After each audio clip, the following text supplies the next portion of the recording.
Alright, we're here with Brandon Sapp from Team Taunt, and he's going to do his Burning Abyss deck profile. Go for it, bro. Alright guys, pretty standard stuff. We got the 3 guides, mine are super because I'm lame. The 3 graphs, 3 seers, and the 3 skarms, all the original ones. Kind of have to play 3 of. They all just they wouldn't be the deck without those 3.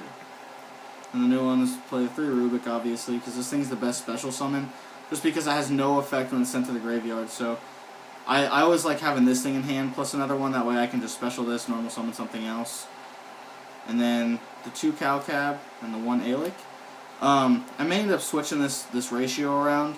I really like the 2 Calcab a lot, but the second Alic would come in handy sometimes. Just I want it in the deck a lot to negate stuff like Windas or Vanities or Majesties. Or not Majesties, Vanities or Winda.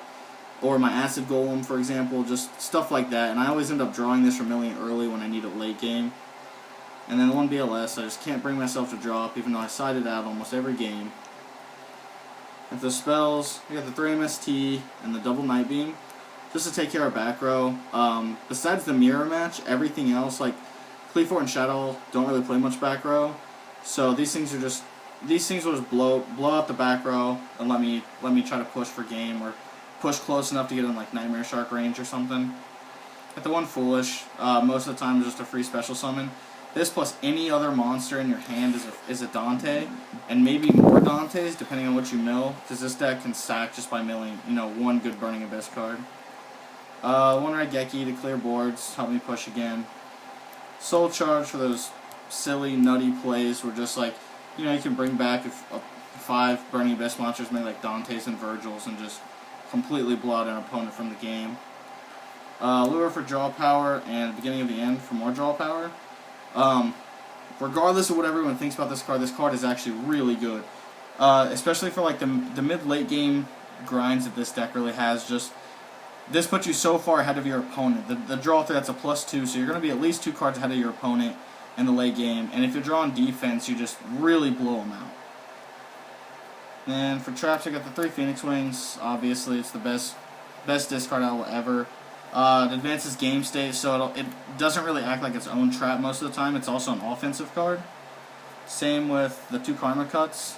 A lot of people just are dropping this either to 1 or just dropping it completely because they think it's bad versus Cleafort. But I just want to shatter that rumor right now. This card is an absolute blowout versus them if you have it for their first normal summon. True. This thing, on their first normal summon, that's the important one for them to get Sacrifice up and stuff, and to help them start setting up their game state. So this thing just completely ruins it and leaves them with an empty board, and leaves you with a Dante or something. They can just completely wipe through them and just win. And then I got the 3 Fire Lakes because this card's the tits. This just shouldn't be a thing. This and Tour Guide is one of the most busted things I've ever seen. Just an Icarus attack that's actually like a +2 just really shouldn't exist. Yeah. And then we got the 3 Vanities, because this card beats, the mirror match. This card beats Shadows. It's easy side out versus Cleafort. So overall, it's pretty good. You want to do the side deck, bro? Yep. For the side, I'm doing 3 Vanities. I'm doing the 3 Vanities over the Majesties because I feel like this card is a much harder card to get rid of, which makes this in the long run the blowout card. Whereas Majesties, they do have to go really minus to get over it, but they can still do it. I mean, if they have any of their like 7 fusion cards, they can still get over the Majesties, opposed to this, which just like, this locks them out completely almost of everything. No BLSs, no dads, no fusions. They have to have like a Squamata or a Dragon, and Dragon will bounce back to hand, and I can still put it back on board if they can't make an established board that turn. And then 2 Puppet Plans, basically mind control for the mirror, but better because I can attack with it. And then use main 2 Downward over top of it to keep it. Same concept of 3 Econs, except for the Econs they go in just in general against more things too. Because this lets me just push over huge things, like in Shadows you can take like their constructs or something and just 28 more damage through to them. Plus you're gonna go plus whatever you tribute. Everything's gonna set off. 3 non-fusion areas, more Shadow hate. Just because Game 1 is so intensely rough, you want to be able to blow them out of Game 2, just stop them from playing back. Winda is just a huge, just dick smack when you go like tour guide, or you reveal for an effect and they just respond with El Shaddai make Winda. This thing just doesn't allow that to happen, so you don't get cock blocked every time you're trying to make a play. Oops. Got the 2 fairy ones for Cleafort. I'm only playing 2, and it's my biggest Cleafort side because I'm not really worried about that matchup so much. This one actually inherently has the better match, so this just kind of helps you win versus their floodgates. Plus, it gets scout and stuff. I think this is just enough.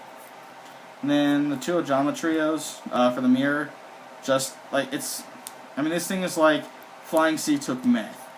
It gives them 3 monsters that they have to be able to get all 3 off board before they can make an established board. It fills up 3 spots, and it just in general is a good card. Plus, you can start making like Nightmare Sharks and stuff to just attack over top of them, so that they're still stuck in a really simplified game state of not being able to play. So there's that. And for the extra, I'm doing the 2 downards. 2 is a good number. 3 is too much. You just so rarely need the 3rd one, and if you do, it's for like really, really late games where you're just trying to get a stronger monster on board. But for the most part, 2 is perfect. 3 Dantes, obviously. You have to play 3. You just cannot get away with 2 anymore.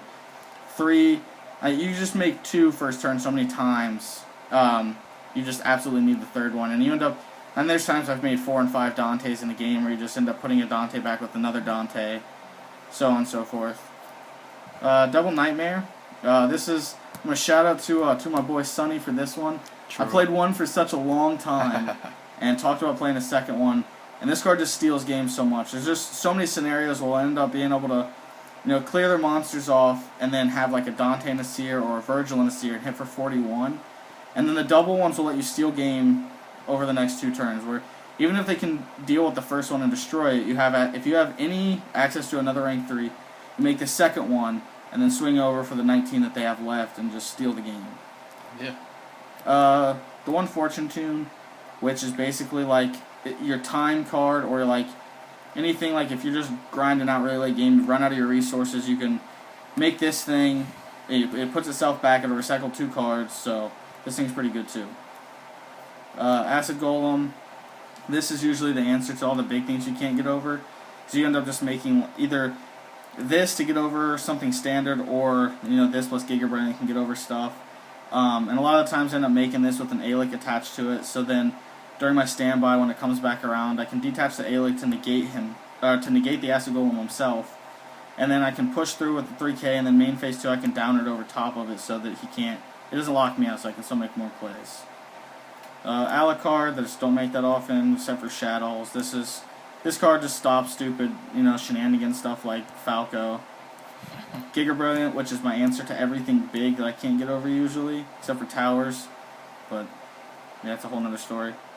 Tempo, that I don't make often, but I always end up making this thing for something like an Exiton. If someone, boards me, is complete board nuke me, and then leave it up, and I'm like, this deck just is really hard to make it lose advantage, so a lot of the times I'll have someone Exiton me, and then I'll still be ahead in card advantage.